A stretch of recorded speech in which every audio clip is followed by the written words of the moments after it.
Pagi-pagi sekali, studio Black Label.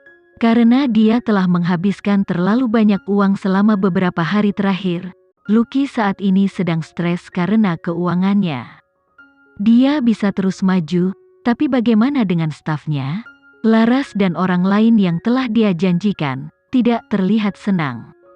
Editor Lucky, sejak saya mulai bekerja sampai sekarang, kami belum membayar saya 1 sen pun. Anak saya akan segera lahir. Saya membutuhkan uang ini. Editor Lucky, meskipun saya tidak punya anak, saya kesulitan membeli makanan. Editor Lucky memandang reporternya dan menghela nafas, beri saya waktu, saya pasti akan membayarmu apa yang pantas kalian terima. Oke. Aku akan menunggu sedikit lebih lama. Wartawan kecil itu menundukkan kepala dengan sedih saat mereka meninggalkan kantor editor Lucky. Setelah itu, editor Lucky merenung sejenak, sebelum akhirnya memutuskan untuk mengeluarkan detail kontak pria misterius yang ditemuinya. Dia kemudian meneleponnya, "Saya setuju untuk membantumu." Pria itu tertawa, "Seharusnya kamu cepat dan tegas sejak awal. Mari kita bertemu dan melanjutkan obrolan kita."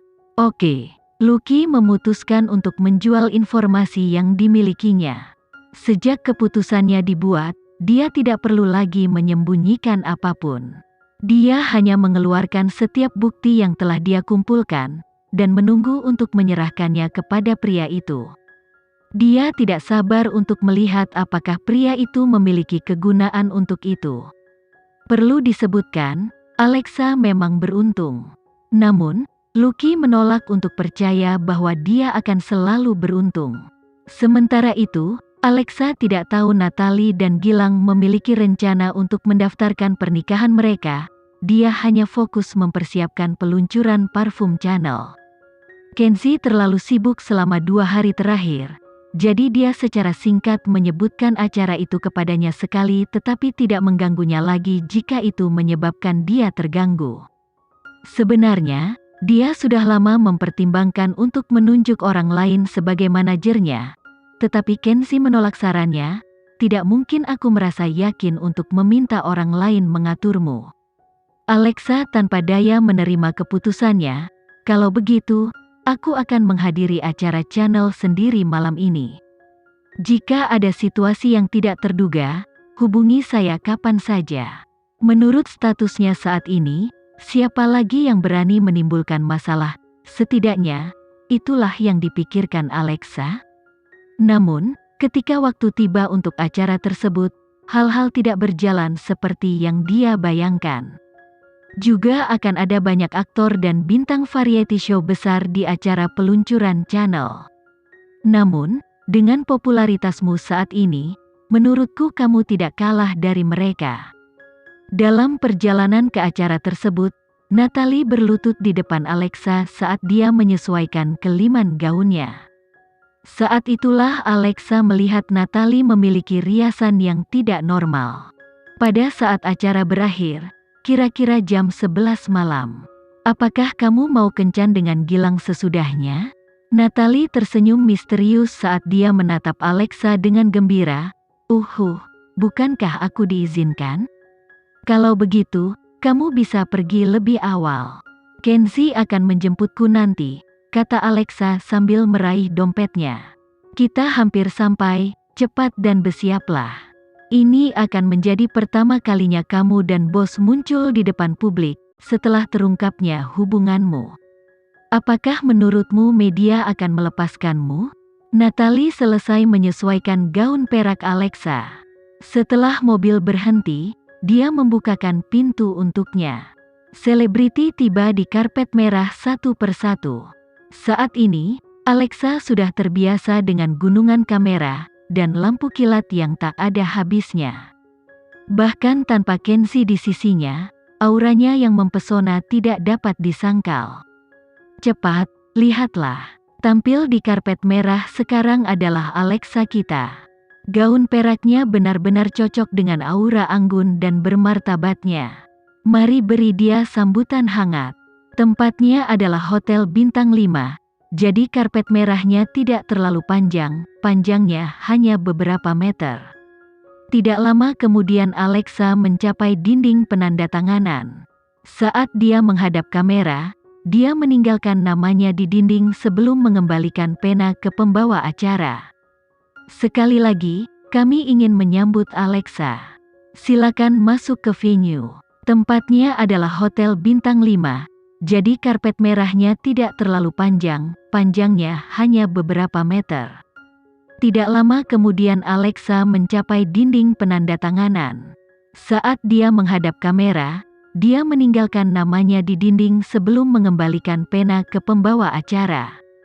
Di dalam hotel mewah, mawar merah muda dan sampahnya menghiasi seluruh aula utama. Juga, di setiap kursi terdapat nama-nama para tamu serta korsase bunga buatan tangan. Alexa dengan cepat menemukan tempat duduknya dan duduk. Di sebelah kirinya duduk aktris terkenal, Friska yang baru saja menikah dengan keluarga kaya. Adapun orang di sebelah kanannya, orang ini belum datang. Namun, dia tidak terdengar seperti seseorang dari industri film dan televisi. Namanya Helen. Friska tiba lebih dulu. Kehadirannya tak terbantahkan. Jika Alexa dianggap dingin, maka Friska juga memiliki rasa acuh tak acuh. Alexa mengangguk sopan pada Friska dan dia balas tersenyum. Pada saat ini, tamu di sebelah kanan Alexa juga tiba. Alexa dan Friska menoleh ke kanan. Namun, tamu yang datang tidak menyangka akan melihat Alexa. Alexa memperhatikan secercah kejutan di mata wanita itu. Tapi, dari ingatan, dia belum pernah bertemu dengannya sebelumnya. "Nona Alexa, aku penggemarmu." Helen mengulurkan tangannya dan menunjukkan senyum yang sempurna. Dia memang bukan dari industri film dan hiburan, itu akan menurunkan statusnya. Sebagai putri berharga dari seorang anak kaya, tidak mungkin dia mengekspos dirinya sebagai seorang aktris. Ketika datang ke orang lain, dia mungkin mengabaikan mereka. Alexa di sisi lain, dia merasa perlu untuk menyapanya. Alexa tidak merasakan jejak keramahan dari mata wanita itu, tetapi dia juga tidak merasa perlu untuk mencapnya sebagai musuh dulu. Jadi, dia mengulurkan tangannya dan dengan lembut menjabat tangan halus Helen. Setelah menjabat tangannya, Helen dengan cepat menarik tangannya kembali. Alexa sedikit mengangkat alisnya dengan bingung. Helen mempertahankan senyum sopan tetapi berdiri untuk pergi ke kamar mandi. Alexa memandangnya dengan penuh tanda tanya ketika suara yang jelas berbisik di telinganya, Helen adalah putri dari Kusuma Corporation. Dia biasanya menganggap dirinya tinggi dan tidak suka berhubungan dengan wanita di industri film dan televisi. Karena dia berjabat tangan denganmu, dia mungkin bergegas untuk mencuci mereka. Alexa menoleh untuk melihat Friska yang sedang menjelaskan situasinya. Dia mengangguk, memberi isyarat bahwa dia tidak keberatan.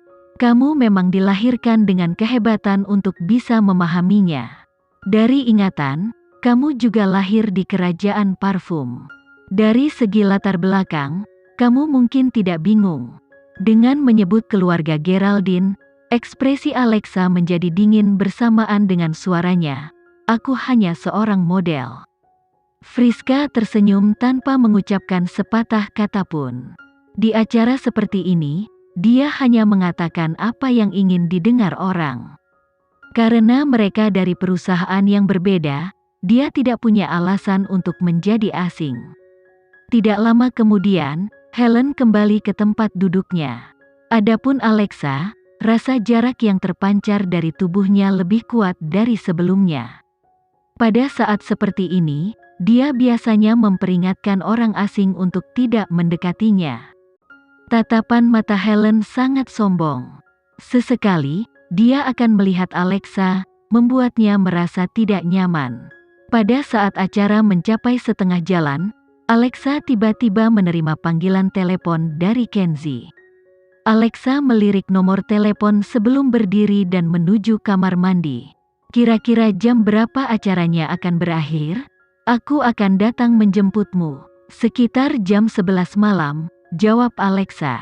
Oke, kalau begitu aku akan berangkat dari Mandala jam 10.30 malam. Setelah Alexa menutup telepon, dia kembali ke tempat duduknya. Pada saat ini, Helen menoleh padanya dan tersenyum. Apakah itu Tuan Kenzie?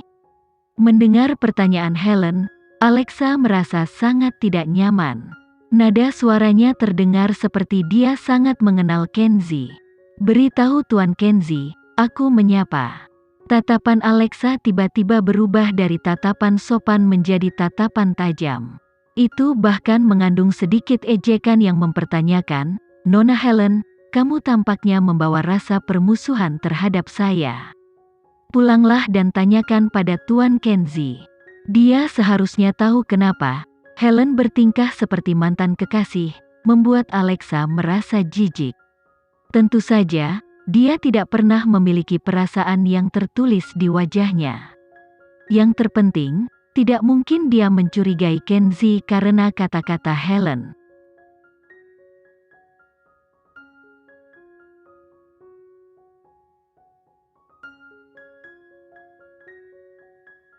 Sekian dulu ya video kali ini, kita lanjutkan lagi videonya di lain waktu. Oh iya, bagaimana menurut kalian? Semoga bisa sedikit menghibur kalian semua. Untuk teman-teman yang baru nonton, jangan lupa subscribe ya, hehehe.